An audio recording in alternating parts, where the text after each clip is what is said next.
परिकल्पना है उसमें किसी वर्ग विशेष या जाति विशेष की बात ही नहीं है। उसकी परिकल्पना में ही है कि समाज में जिस वर्ग की जितनी आबादी है उन सारे लोगों को साथ में लेकर दल बनाया जाए। सिर्फ टिकट के लिए नहीं, दल बनाने वाले लोगों में भी सभी जातियों सभी वर्गों की भागीदारी हो, दल के पदाधिकारियों में भी, और जब चुनाव लड़ने की बात हो तो भी सारे वर्गों की जिनकी जितनी संख्या है उनको उतना प्रतिनिधित्व मिले। इसी के लिए मैंने कहा बिहार के अगर आप आंकड़े को देखेंगे तो करीब 35% इनको अति पिछड़ा कहते हैं यहाँ पर। मैं ये पिछड़ा आंकड़ा में मेरा कोई यकीन नहीं है, लेकिन जिसको अति पिछड़ा समाज कहते हैं उनकी आबादी अगर 35% है उस हिसाब से 75 लोगों को उस समाज से विधायकी लड़ने का अवसर मिलना चाहिए। और आज तक पिछले 30-40 वर्षों से जो लोग भी अगड़े पिछड़े की राजनीति कर रहे हैं उनमें से किसी दल ने आज तक इसका आधा प्रतिनिधित्व भी उनको नहीं दिया है। तो मैंने ये आज जो घोषणा की है ये आज की घोषणा नहीं की, तो गाँव-गाँव जाकर बता रहे हैं अगर आपकी जनसंख्या 35% है तो आपके समाज के 75 लोग अगले विधानसभा में जनसुराज के प्लेटफॉर्म से चुनाव लड़ेंगे। इसमें कहीं कोई दो मत नहीं, और सिर्फ टिकट देने की बात नहीं है, उन लोगों को चयन करेंगे, उनको शिक्षित करेंगे और उनको जनसुराज के संसाधन से लड़ाएंगे। ऐसा नहीं है कि उस समाज के बड़े लोगों को लड़ाएंगे। क्या लग रहा है नीतीश कुमार फिर से पलटी मार सकते हैं? किस तरीके से नीतीश कुमार के साथ आप रहे आपके प्रेजेंट पॉलिटिकल नीतीश कुमार क्या कर सकते हैं? नीतीश कुमार क्या कर सकते हैं? किस चीज़ का? अभी क्या लग रहा है फिर से वो वापस पलटी मार सकते हैं? भाई नीतीश कुमार अब अपना कैरियर नहीं बचा सकते हैं, पहली बात। दूसरी बात, वो कहाँ रहेंगे उसका कोई महत्व नहीं है, क्योंकि नीतीश कुमार के राजनीतिक कैरियर का अब ये अंतिम दौर चल रहा है। जितना हाथ पांव मारना है मार लें, महागठबंधन में रहें, एनडीए में रहें। नीतीश कुमार की जो अभी हालात है वो जिसके साथ भी जाएंगे, जो दल भी उनको साथ मिलेगा, वो नीतीश कुमार को डूबेंगे ही डूबेंगे, उसको भी डुबा देंगे। बीजेपी काफी सॉफ्ट हो गई है, अमित शाह का भी एक ये बीजेपी का मामला है। बीजेपी को चाहे अरे भाई बीजेपी को दम है तो नीतीश कुमार के चेहरा बना के चुनाव लड़ के दिखा दे।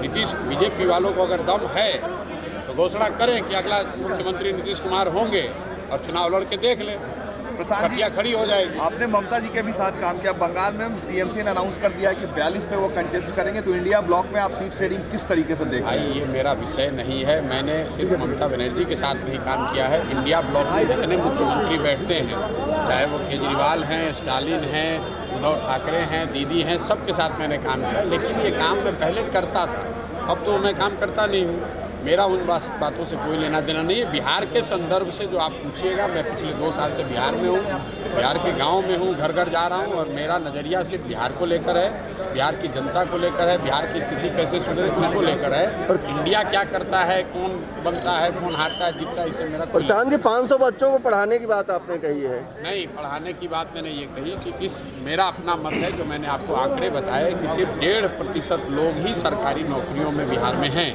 और इसी 1.5% में आरक्षण का लाभ देकर इन समाज के लोगों को बेवकूफ़ बनाकर इनका वोट लेकर लोग राज कर रहे हैं। आप ये बताइए कि अगर 98.5% आदमी सरकारी नौकरी में है ही नहीं, तो उसको आरक्षण अगर आप लागू भी कर दें 100%, तो भी क्या लाभ होगा?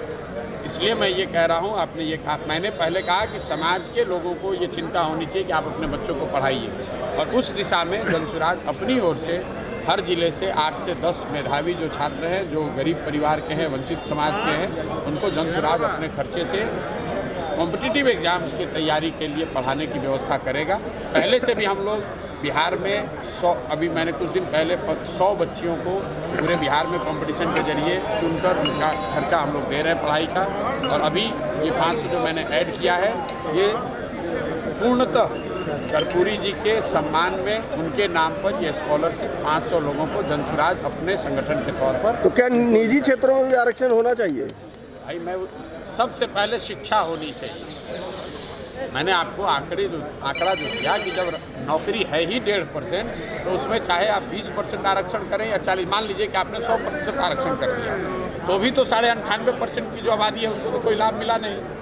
उसको तो जब तक आप शिक्षा नहीं देंगे, पूंजी नहीं देंगे, स्वरोजगार नहीं देंगे, तब तक सिर्फ आरक्षण का लॉलीपॉप दिखाकर वोट लेते रहेंगे। अभी यहाँ जो जातीय सर्वे आया, उस सर्वे में क्या बताया गया कि जो समाज के वंचित समाज हैं, पिछड़े वर्ग हैं, वो उनकी स्थिति वही है जो 30 वर्ष पहले थी।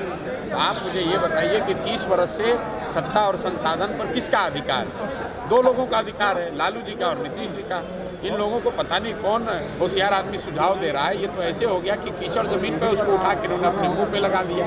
खुद ही स्वीकार कर लिया कि हमने 30 वर्ष में तुम्हें मूर्ख बनाया, तुम्हारे वोट का इस्तेमाल किया, तुम्हारे बच्चों का इस्तेमाल किया, तुम्हारे लिए हमने किया कुछ नहीं है। आप बताइए कि आज सरकार है, कौन रोक रहा है महागठबंधन सरकार को, नीतीश को, लालू को कि भाई जो अति पिछड़ा समाज के लोग हैं, जो मुस्लिम समाज के लोग हैं, उनको मुख्यमंत्री बनाइए, उनको पथ निर्माण मंत्री बनाइए, उनको शिक्षा मंत्री बनाइए, उनको स्वास्थ्य मंत्री बनाइए। तो सारे मंत्रालय, सारे विभाग नीतीश कुमार और तेजस्वी यादव लेके बैठे हैं और कह रहे हैं कि हम अति पिछड़ों का कल्याण करें। आपको लगता है बिहार में सीएम मटेरियल है? जी, सीएम मटेरियल है तेजस्वी यादव, आपको लगता है? या तो सीएम मटेरियल हैं कि नहीं तो जनता तय करेगी। हम तो 2-3-6 महीने से ये कह रहे हैं कि महागठबंधन की बिहार में सरकार है और सबसे बड़ा दल उसमें आरजेडी है। नीतीश कुमार भी ये उन्होंने कहा कि तेजस्वी यादव ही के नेतृत्व में अगला चुनाव लड़ेंगे। तो मेरा सुझाव ये है कि तेजस्वी जी को तुरंत यहाँ मुख्यमंत्री बनाया जाना चाहिए महागठबंधन की ओर से, ताकि वो अपना कौशल, अपनी बुद्धि, अपनी क्षमता को दिखाएं और बिहार का भला हो, बिहार का विकास हो और 3 वर्ष में जनता को भी अवसर मिले ताकि वो देख सके कि तेजस्वी यादव जी कितना अच्छा सरकार चलाते हैं। लोकसभा की 40 सीटें बिहार में हैं, आपका क्या आकलन होगा सर कि 40 में क्या रिजल्ट आप देख रहे हैं बिहार में 40? देखिए, मैं इस तरह के आकलनों से बचता हूँ, मैं इस तरह की भविष्यवाणी नहीं करता हूँ, लेकिन जीवन में आपने देखा होगा मैं उनमें से नहीं हूँ रोज़ कहता है कौन सीट कितना जीतेगा। मैंने जीवन में एक बार पश्चिम बंगाल को लेकर कहा कि भाजपा को यहाँ 100 सीट नहीं आएगा और वहाँ भाजपा को आया 77, जबकि पूरे देश में लोग कह रहे थे कि भाजपा को 200 सीट आएगा। मैं बिहार के लोकसभा के नजरिए से एक बात लिख कर आपको दे देता हूँ, कैमरे पर भी बता रहा हूँ। नीतीश कुमार के दल जदयू को महागठबंधन में अगर वो लड़ेंगे उनको 5 सीट भी नहीं आएगा। और ये मेरे बयान 2-3 महीने से आ रहे हैं, उनके दल वाले इतने घबराए हुए हैं, उनको मालूम है अगर प्रशांत किशोर कह रहा है कि 5 सीट नहीं आएगा तो नहीं आएगा। इसीलिए वहाँ पो में है कि भाजपा की ओर भागे कि दाहिने भागे कि बाएं भागे। नीतीश कुमार के दल का महागठबंधन के साथ इंडिया गठबंधन में अगर वो चुनाव लड़ेंगे उनको 5 सीट भी नहीं आएगा। अगर आएगा तो पूरे बिहार की जनता के सामने खड़े होकर हम अपनी गलती के लिए माफी मांगेंगे।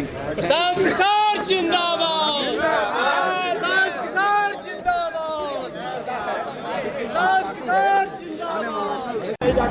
22 जनवरी को राम मंदिर का उद्घाटन हो रहा है, इंडिया गठबंधन के कोई नेता नहीं जा रहे हैं, क्या कहना है सर? अब इंडिया गठबंधन के नेता ने इस पर बताएंगे। सर आप जा रहे हैं? आप हमारी इतनी औकात है नहीं ना, हमको निमंत्रण मिला। हमको निमंत्रण बिहार के जनता ने गांव-गांव के मंदिरों में, मस्जिदों में जाने का दिया है।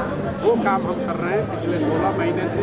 बिहार के गाँव में जो राम मंदिर है, शिव मंदिर है, मदरसे हैं, मस्जिद है, चर्च है, वहाँ जा रहे हैं। 24 में पीएम किसको देखना है? बिहार राम मंदिर में जो देश के बड़े लोग हैं उनको निमंत्रण है, उनको तय करना है कि किसको जाना है, किसको नहीं। शंकराचार्य भी नहीं जा रहे हैं। शंकराचार्य का कहना है कि मंदिर अभी अधूरा है, प्राण प्रतिष्ठा नहीं होना चाहिए। शंकराचार्य का भी कहना है। मैं शंकराचार्य का कोई स्पोक्स पर्सन हूँ नहीं, जो शंकराचार्य कह रहे हैं वो मीडिया में है। अब मैं उस पर क्या टिप्पणी सर 24 में पीएम के रूप में किसको देख रहे हैं सर? अभी आपका आकलन क्या कहता है? 24 में पीएम के रूप में उसको देख रहे हैं जिसको देश भर की जनता वोट दे देगी।